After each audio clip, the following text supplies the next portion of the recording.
Ready? नहीं नहीं, यहाँ पे मैं खड़ी हो जाऊंगी बीच में तो दिखेगा नहीं, इसलिए नहीं नहीं। आप सबको मेरा नमस्कार। प्रेस वार्ता शुरू करने से पहले आपके सामने दो वीडियो हैं। पहला वीडियो 17 सितंबर का नरेंद्र मोदी जी का है। वो ओडिशा में एक भाषण दे रहे थे और महिला सशक्तिकरण की बात कर रहे थे। पहले उसको सुन लीजिए।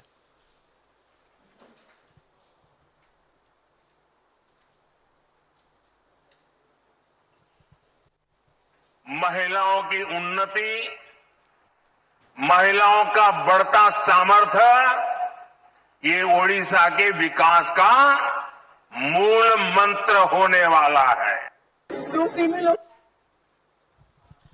और अब आपके सामने मैं एक दूसरा वीडियो प्ले करूंगी और ये प्ले करते हुए मुझे दुख है, तकलीफ है। इस देश की एक बेटी, ओडिशा की बेटी, जो स्वावलंबी बनना चाह रही है, जो अपना एक छोटा सा रेस्टोरेंट चलाती है, उसके साथ एक हादसा हुआ। हादसे से ज्यादा भयावह वो था जो उसके साथ ओडिशा के पुलिस स्टेशन में हुआ। वो वीडियो चलाने से पहले आपको याद दिला दूं, ये बेटी इंडियन आर्मी के एक ऑफिसर की मंगेतर है, एक इंडियन आर्मी के ऑफिसर की बेटी है और खुद एक लॉयर है। जरूर सुनिए उसने कैसे अपनी व्यथा ओडिशा के अंदर एक पुलिस स्टेशन में बयां करी है।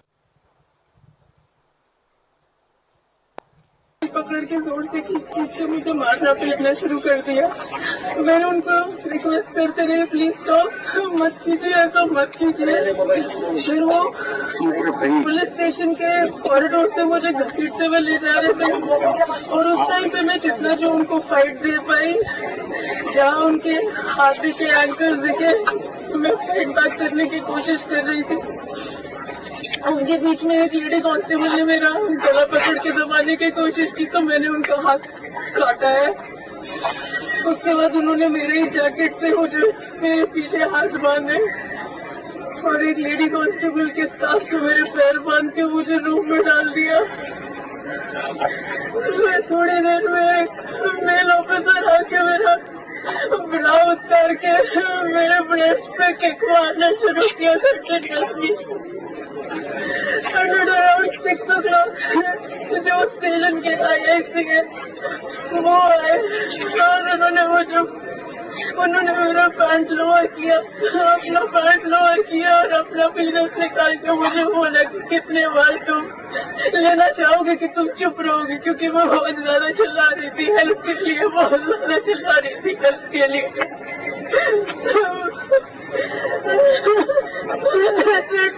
प्लीज प्लीज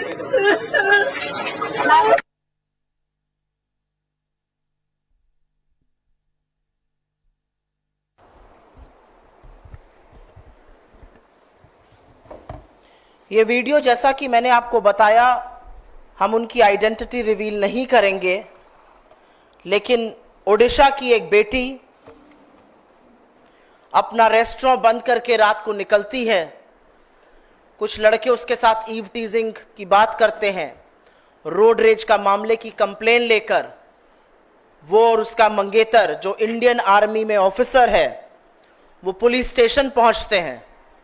उस महिला की ना सिर्फ वहां पर पिटाई की जाती है, बल्कि जो उसने अपना दर्द और त्रासदी पुलिस स्टेशन की बयां करी, वो मैं आपकी जानकारी के लिए सिर शर्म से झुकाकर रिपीट कर देती हूं, क्योंकि इस देश को सुनना चाहिए कि इस देश की बेटियों के साथ पुलिस स्टेशन के अंदर क्या हो रहा है। विभत्स है जो उन्होंने बताया है। उन्होंने कहा कि उनको पुलिस स्टेशन में हाथ पैर उनके बांध दिए गए।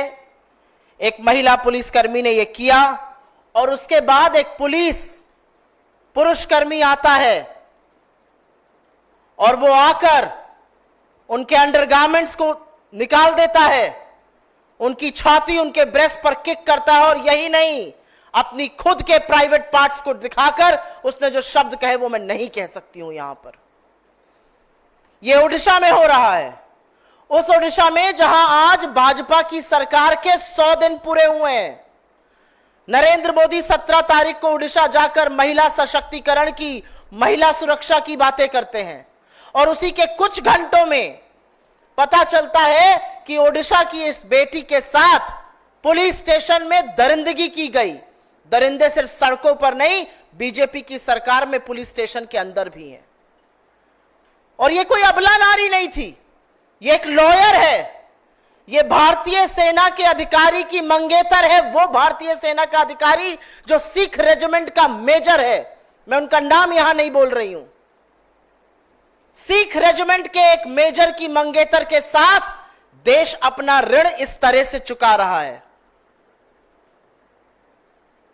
ये वो इंडियन आर्मी ऑफिसर्स होते हैं जो रेगिस्तान की तपती गर्मी और सियाचिन की हाड़ कांपती ठंड में इस देश की सरहद की सुरक्षा करते हैं।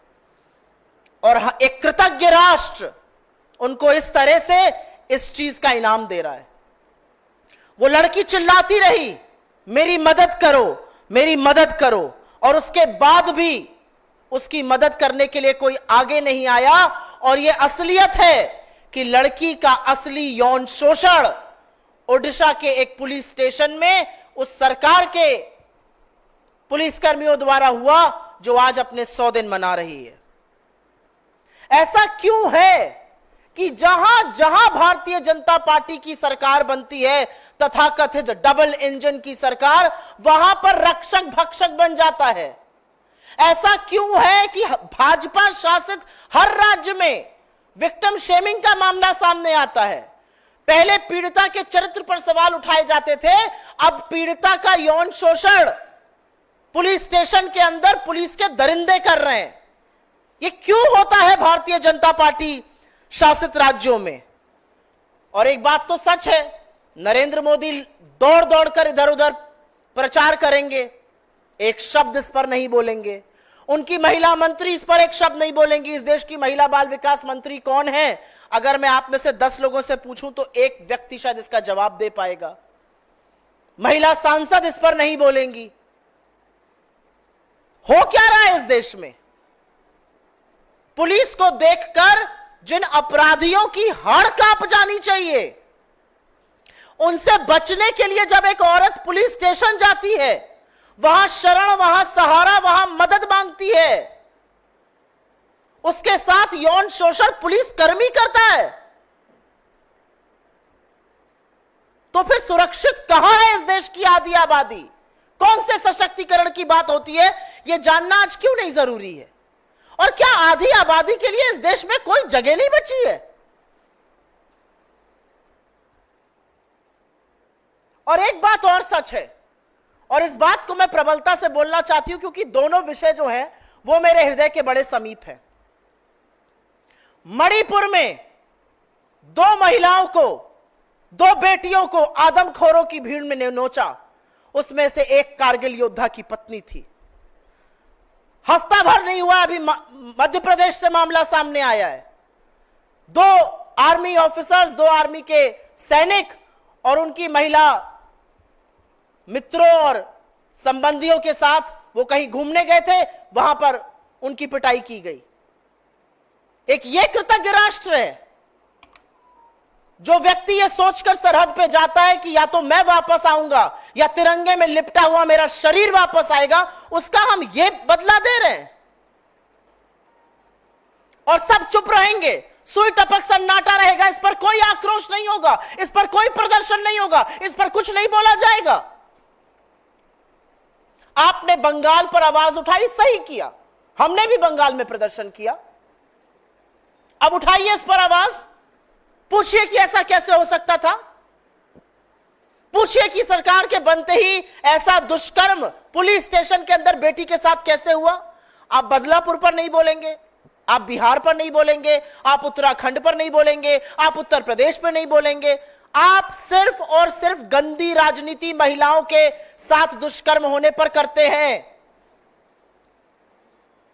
हाथ जोड़कर नरेंद्र मोदी को इस देश की महिलाओं से माफी मांगनी चाहिए। आपके वहां से आए हुए 72 घंटे नहीं हुए हैं और इस देश के सामने इस दरिंदगी का इतना बड़ा वाकया सामने आया है। हमारी इस मंच से मांग है, महिलाओं की सुरक्षा को प्राथमिकता बनाई जाए। हमारी इस मंच से मांग है नरेंद्र मोदी अपनी चुप्पी तोड़े और महिला बाल विकास आयोग भाजपा का फ्रंटल बनने के बजाय इसका स्वतः संज्ञान ले। यह ह्यूमन राइट्स कमीशन का मामला है, यह मानव अधिकार का मामला है। अपराधी से बचकर हम पुलिस स्टेशन इसलिए जाते हैं क्योंकि हमें सहायता मिलेगी, हमें सुरक्षा मिलेगी। और आज इस देश की आधी आबादी को नोचा पुलिस स्टेशन के अंदर जा रहा है। I will very briefly make a statement in English on this. As you saw, Mr. Modi was in Odisha. He spoke about women empowerment. Less than 72 hours later, we have a gruesome case that's coming from Odisha. A woman, a self-employed woman who runs a restaurant, is engaged to an Indian Army officer who works in the Sikh regiment, was going back to her home when some catcalling and eve-teasing happened. She went to the nearest police station. Instead of helping her out, the police tied her hands and her feet. A male police officer came and disrobed her, took off her undergarments, kicked her on her breasts, and flashed his own private parts before her. And what he said thereafter, I cannot say it in public domain. Is this how safe our women are? The Prime Minister is absolutely silent. The BJP rightfully protested in West Bengal. What about Odisha now? Are you going to keep quiet? You don't want to speak in Badlapur? You don't want to speak in UP, in Bihar, any place that's controlled by the BJP? Are you going to keep quiet on this? The Prime Minister is too busy campaigning. He doesn't have the time. We don't know who India's Women and Child Development Minister is because she rarely speaks. She doesn't speak, in fact. Women MPs of the BJP would rather be elected to parliament than to open their mouths on women's security, safety and their empowerment. The Women Commission in India is as good as a frontal of the BJP. But how is this tolerable? How will this be tolerated? Who can justify this? And this is happening not to someone who's not educated, who doesn't know her rights. She's a lawyer. She's engaged to an officer from the Indian Army of the Sikh regiment. And not just that, this has happened to the wife of the Kargil warrior in Manipur. It happened to female companions of our army officers in Madhya Pradesh. What exactly is happening in this country? Where are women safe? If women are not going to be safe in police stations, because quite frankly in this case, the crime against that woman, the sexual exploitation against that woman happened inside the police station. And who's answerable for that? 100 दिन की सरकार आप आज मना रहे हैं ओडिशा में, इसका जिम्मेदार कौन है? किसकी जवाबदेही है? 2-4 पुलिस अफसरों के तबादले से चुप रह जाएगा यह देश? आपके सवालों का अगर इस मुद्दे पर हो तो स्वागत है।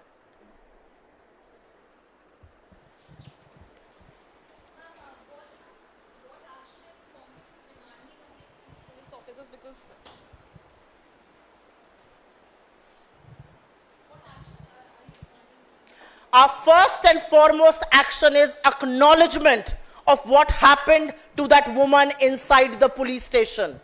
At least acknowledge what happened to her. Accept that crime against women are going up unchecked, unabated. That's the reality. That's our first demand. Don't gloss over it. Don't pretend women in this country are safe, because they're not. Women in this country are not safe. They are not safe if they are laborers in the field. They are not safe if they are doctors in the hospital. They are not safe if they are working in 9-to-5 jobs. They are not safe. So first the BJP has to accept it, acknowledge it. मेरा अपना मानना है, सबसे पहले आप ये माननीय तो कि औरतों का, आधी आबादी का कोई सुरक्षा नहीं है इस देश में। चाहे वो अंगूठा छाप एक लेबर हो, खेतों में काम करने वाली, एक डॉक्टर हो, 9 से 5 ऑफिस में काम करने वाली महिला हो, या फिर वो बेटी हो ओडिशा की जिसके साथ ऐसा हुआ। कौन सेफ है? हमारी पहली डिमांड है, प्रधानमंत्री को इस देश से माफी मांगनी चाहिए, अपनी चुप्पी तोड़नी चाहिए। और संरक्षण जब आप ऐसे लोगों को दीजिएगा तब ऐसे कांड होंगे। असलियत यह है कि इन लोगों का हौसला और इन लोगों का खौफ इसलिए नहीं जाता, इन लोगों का हौसला इसलिए बढ़ता है क्योंकि इनको पता है ये कोई भी दरिंदगी कर दे, इनको बीजेपी का संरक्षण मिलता रहेगा। वो संरक्षण कुलदीप सिंह सेंगर को मिला, वो आईआईटी बीएचयू के दरिंदों को मिला, वो ब्रजभूषण को मिला, वो रामदुलार गोंड को मिला, वो तमाम उन नेताओं को, कर्नाटक का एमएलए जिसके खिलाफ एफआईआर हुई, जो 2 साल तक एक महिला का रेप करता रहा, उन सबको बीजेपी का संरक्षण मिलता है क्योंकि नरेंद्र मोदी प्रज्वल रेवन्ना के लिए वोट मांगेंगे, वो ब्रजभूषण की चिरौरी करेंगे और महिलाओं के लिए नहीं खड़े होंगे। यह असलियत है।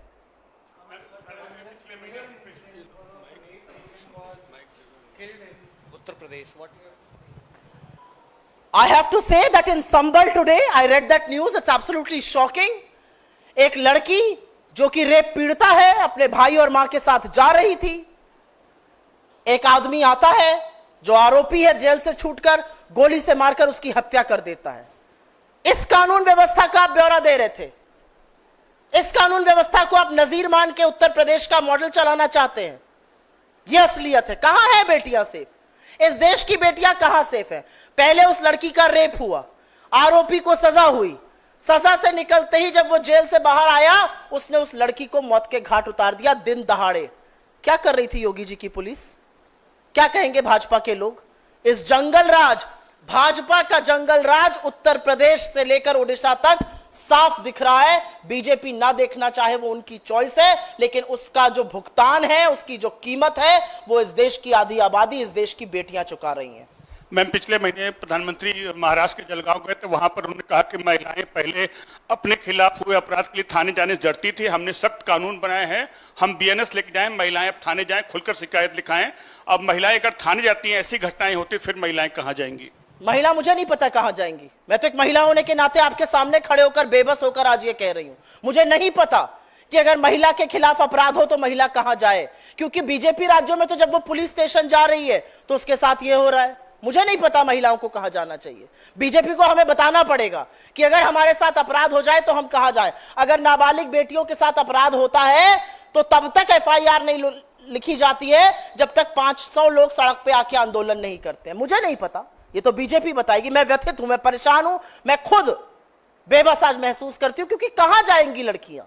आपके साथ कुछ गलत होता है, आप इस उम्मीद से पुलिस स्टेशन जाते हैं रात को, दिन में, किसी भी वक्त, कि यहां जाकर मैं सेफ हो जाऊंगी। और बर्बरता और जघन्य जो विभत्स वाकया है वो आपके साथ पुलिस स्टेशन में हो रहा है। तो कहां जाए बेटियां?